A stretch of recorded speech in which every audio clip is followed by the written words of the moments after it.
小手でこれ当たった形がちょうど目がちょんといきますので、使い方は鍛えるところを強く打つよりもこういう弱いところちょっと触った方が誤診としてはこういうバラバラだからこそどっかしらが入る、そこもなるほどなと思いますね。それ何なんだろうと思って打ちます。固めた状態からグッとやってるんですけど、笑ってらっしゃいますけど、手を押さえながら目を、そうですね、仕掛けて引っ張ればいいだけなんですよみたいな感じでおっしゃってあれ笑いながらおっしゃられてるのは本当に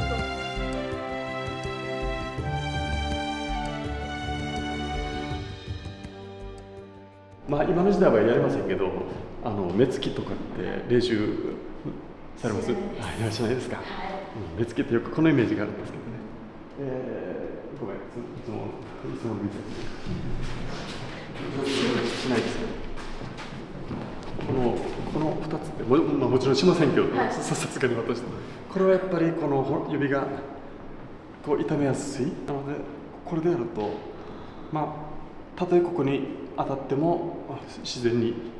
このいわゆる鼻がこう邪魔をしても自然に入っていきますので、こういう形ですね。だから目をつくではなくて目を叩いて、今の時代だったらこれでも多分危ないので、目当てがいいぐらいかなと思いますね。パチンですね。はい、でこれはこれでこの形です。はい、という形ですね。はい、攻撃。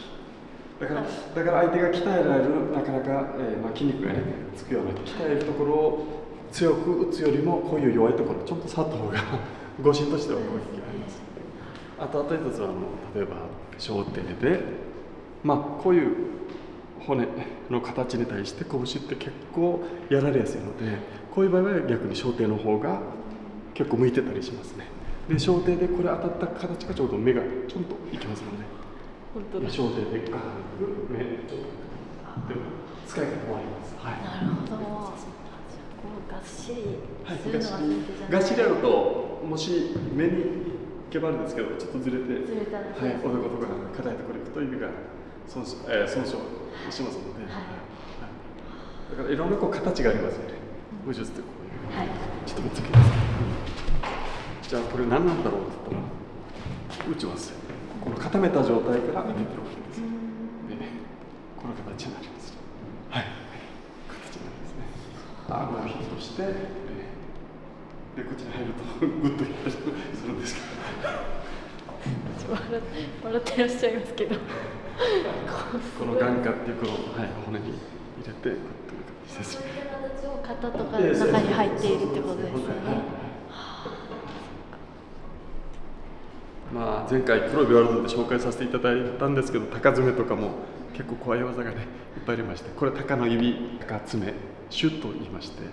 これを表現してるんですけど、この形っていうのはまた水谷君かこういうやり方とか、あるいはこういうとこ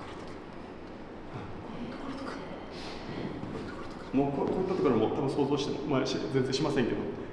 もう分かりますよね。こういうところ、なるほど。そういう意味では拳だけじゃなくて小手が非常に役に立つかなと思いますよね。現代ではなかなか小手って使う機会がないですよね。例えば空手の試合ですとやっぱりより遠くに行った方がいいので、小手だと短くなりますからね。ですからこう伸びた方がいいですし、じゃあ小手でどういうところで使うんだろうって難しいですよね。普段あんまり意識してできてなかったなっていうのを今日気づかされました。ありがとうございます。小手は普段あまり使われ稽古はしますし、型の中で入ってくる技ではあるので、分解などではやりますか？分解稽古。分解も打ちとかっていうところまでやりますけど、じゃあ実際どこの打って実際どこのツボとかそういう細かい部分までは稽古できてなかったんで。配当は当然練習されますよね。配当は試合では使われます？試合でも一応現代ではあれですけど、昔は結構流行ってた時期みたいなのがあって、加えてきたのをさばきながら上段配当とかポイントにはなってました。武術っていうのはどうしても試合で制限があると使えなくなる技っていうのがいっぱいありますので、そうですね、この例えば道着、空手着という、あるいは柔道着とか、そういうもうなんていうんですか、ある意味しっかりした衣類自体が僕ら技をかける側から言うと、引っ掛けるだけで全身に持っていくことができるので、はい、技になったりします。襟の部分とかも危険ですよね。そうですね。はい。それとかもありがたいですね。ありがたい。はい。目つき、目にこう指をこう、はい、なんか眼下に、で引っ掛けて引っ張るとかなんか言ってましたけども、あれも面白くなかったです。こうやって目を狙っちゃいけないと。そうじゃなくて、強いところを強く打つよりも弱いところをちょっと触った方がいいっていう。そこも私すごく納得して、説明に。でやっぱり特に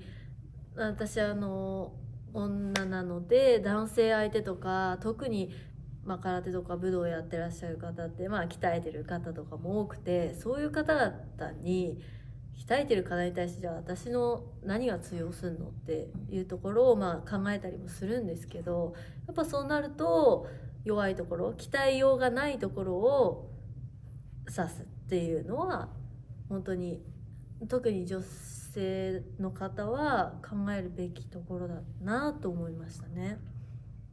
特にどうしてもほら、武道とかやってると、強く打とうと思っちゃうじゃないですか。効かせようとか、はい、それを逆の発想でちょっと触ればいいんだって、ちょっと触った方がいいっていう発想で相手の目を触ると思うと、確かに脱力もするだろうし。そうですね。あとはなんかこのポンってこういうなんかバラバラな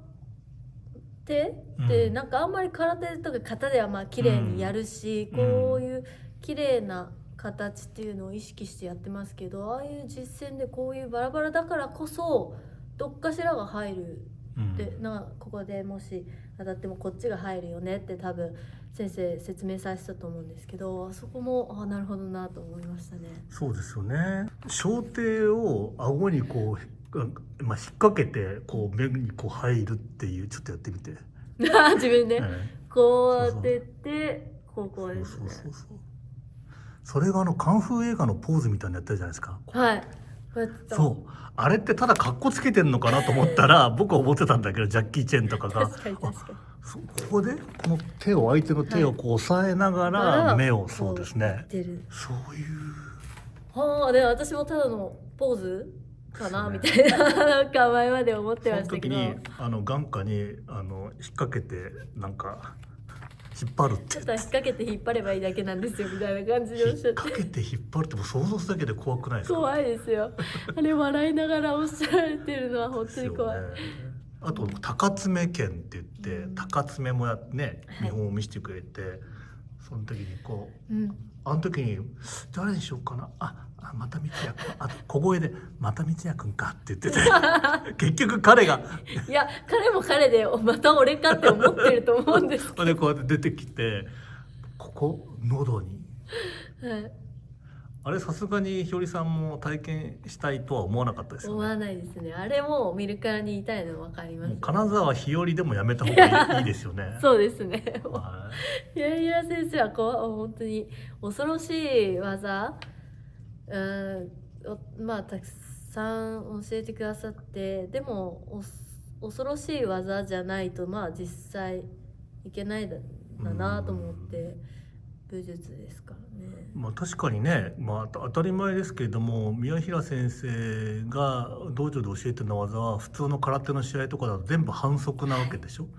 で反則ってなっちゃうと普通はもう練習もしなくなるじゃないですか。そうなんですよね。その辺がねやっぱり違うんでしょうね。やっぱ武道とスポーツとか競技との違い、そこでしっかりはっきりとさせてるっていうのが私は魅力的だなと思いました。じゃあ金沢ひよりは武道家としてはこれからひたすら急所を狙う危険な技いやでも本当にそうですね。そこ勉強しないとなってより思いましたね。稽古に参加させていただいて。伝統空手道国際商刀館の金沢ひよりさん、組手と形の両方で世界チャンピオンになったこともある超本格派。おじいさんは空手界のレジェンド金沢博一先生、お父さんは国際商刀館の館長金沢信明先生という空手家系の3代目です。実際の体験映像とアフタートーク、本格派の空手家ならではの感想がとっても良かったですね。次回も日和エクスプレスお楽しみに。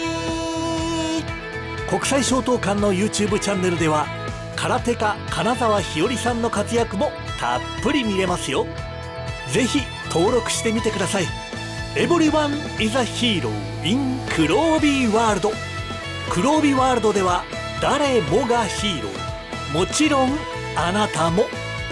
それではまた黒帯ワールドでお会いしましょう。